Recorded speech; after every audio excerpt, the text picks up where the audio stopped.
Hey, this is Brooke, functional medicine dietitian specializing in fertility, and this is the Fertility Dietitian podcast, where I help you uncover the barriers that are preventing you from optimizing your fertility and teach you how to work with your body to finally take home a healthy baby. Each week, I will be diving into different topics on fertility and sharing my perspective on physiology, metabolic health, nutrition, and lifestyle approaches that have helped hundreds of couples get pregnant even after years of heartache. My goal is to empower you with the knowledge you need to take back control of your fertility. Happy listening.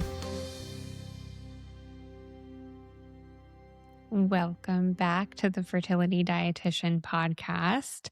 We're talking all about plastics and microplastics and how they impact egg quality, sperm health, and fertility today. One of the things that I've learned after about a decade of working in fertility is this: the environment that your egg and your sperm are maturing in matters more than genetics. It matters more than that hand you were dealt, because we have what is called epigenetics, where we can influence our gene expression with our exposures. So that environment has a really big impact. And yet, for years, probably decades, concerns about environmental toxins have been dismissed as overblown or fear-based. But fast forward to today, and we're finally seeing what many of us in root cause medicine have been saying all along. Exposures are not benign, especially when it comes to reproductive health. Why I care about this in preconception care is because eggs and sperm are incredibly sensitive to their environment. They rely on proper hormone signaling, healthy mitochondria, intact cell membranes, and a healthy detox system that can keep up. Microplastics and the chemicals attached to them interfere with every single one of these systems, and this matters long before pregnancy even begins. During the maturation of the follicle or the egg, throughout sperm development, and certainly it is going to be impacting implantation and placental formation once pregnancy does occur as well. But remember that environment is influencing that development of the egg and the sperm for months prior to ovulation actually happening, or that sperm being able to be an option for fertilization also. So you might be wondering what microplastics are and why fertility is so vulnerable to these. Well, plastics don't disappear. They break down, but over time, plastic products fragment into microplastics, which are technically smaller than 5 millimeters, and nanoplastics, which are so small that they can actually enter our individual cells. These particles are now found in our food, in our drinking water, in the air that we breathe. They're found in reproductive tissues, including our ovaries, our testes. They're found in the placenta. They're found in semen and breast milk, and even in baby's first stool.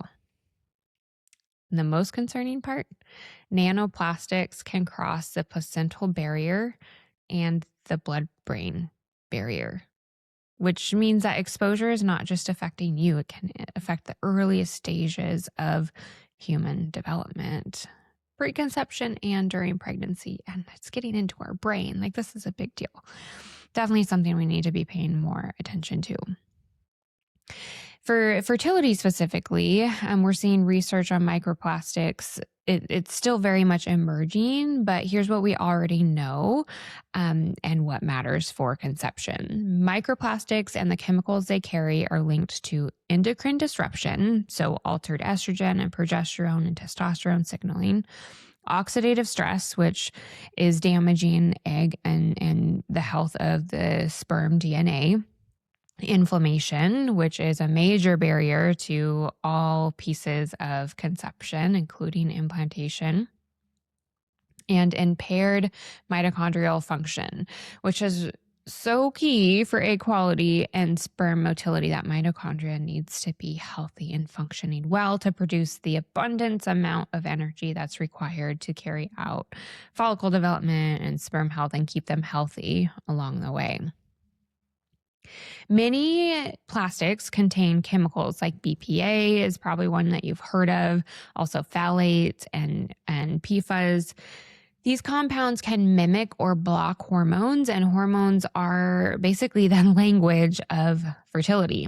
This helps explain why we are seeing rising rates of unexplained infertility, poor egg and sperm quality, implantation failure, and pregnancy complications. Not because plastics are the only cause, but because they add to the total toxic burden that the body is trying to manage. And if they're actually getting into our cells as a nanoplastic, they're causing a lot of issues with how cells are functioning and able to replicate and support appropriate DNA health and energy creation for every step of reproduction. Here's something I say often. You don't detox during pregnancy. You prepare before it. So your body will always prioritize protecting a developing baby. If toxic burden is high before conception, the body has fewer resources available for hormone balance and nutrient delivery and placental development, which is why preconception is the ideal time to reduce these exposures.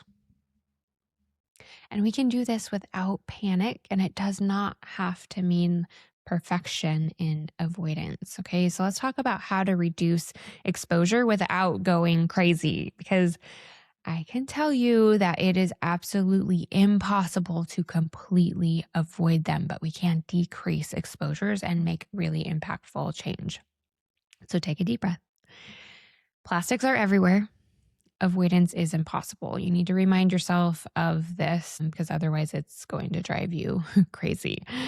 We can reduce high impact exposures and can meaningfully lower the load that your body is dealing with.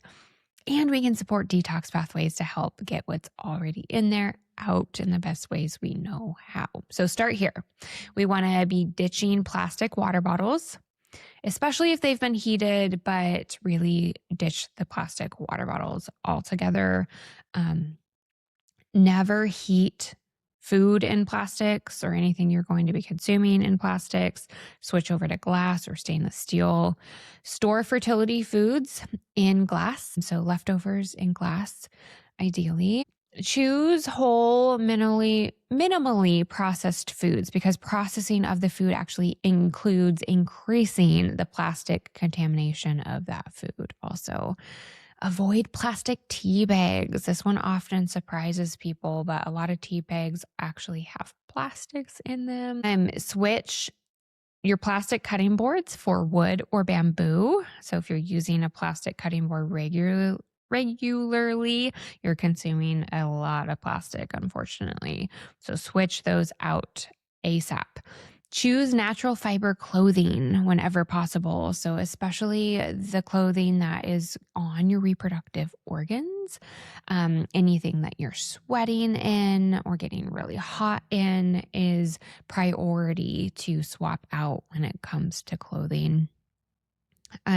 Reducing dust exposure with HEPA filters and damp mopping is really helpful. So dust is basically a collection of chemicals, unfortunately. So like our flame retardants on our furniture and in our carpets and on our paint, and the plastic particles within all of those products also collect in dust. So getting rid of that. Sweeping's not great. Dry dusting's not great because it kind of poofs it up into the air. So damp mopping, damp dusting, getting good quality filters in your house is really helpful. Getting fresh air into the house every day, 10 to 15 minutes, open the doors, open the windows, get good fresh air in the house is also really helpful for that overall air quality, as well as decreasing plastic exposure that you're breathing in through the air. And then do what you can to avoid microplastics in personal care products. Okay. not encouraging you to go crazy and swap everything out all at once. But anytime that you are ready to make a swap, think about stacking the odds in your favor and decreasing exposure wherever you can. All right. So for the big picture, reducing your exposure matters, but so does supporting your body's ability to handle what it can't avoid. So this means repleting minerals and supporting your liver detox pathways, optimizing your gut health, because that is also a big detox pathway. Stabilizing your blood sugar to decrease internal stress, which is also very depleting. Supporting your mitochondrial health in other ways is going to be very, very helpful too. Think good quality sleep, think red light therapy, think saunas and sweating, all going to be helpful for mitochondrial health, as well as a lot of antioxidants in your diet. So think bright, vibrant foods for support there as well. So this is why fertility care or preconception care must be foundational, okay, not reactionary, because it takes time to see adjustments in your body that are then going to be trickling down to supporting the health of your pregnancy and the health of your baby as well. And then the great news is that once you do have that healthy baby, you already have these practices in place to be reducing their exposure during their early years also. We don't need to wait for perfect data to take reasonable action. We know enough about micro and nanoplastics to know that they're not good. Our bodies are not supposed to be exposed at the levels that they are being exposed to.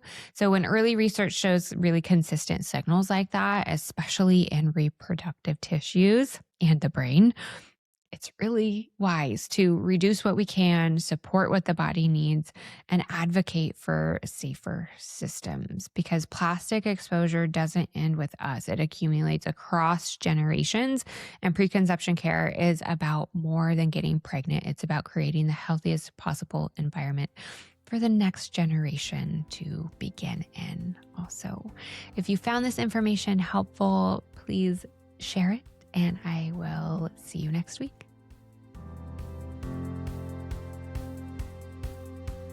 Thank you for listening to this episode of the Fertility Dietitian podcast. If you enjoyed it, please leave a review to let me know what topics you want more of or less of.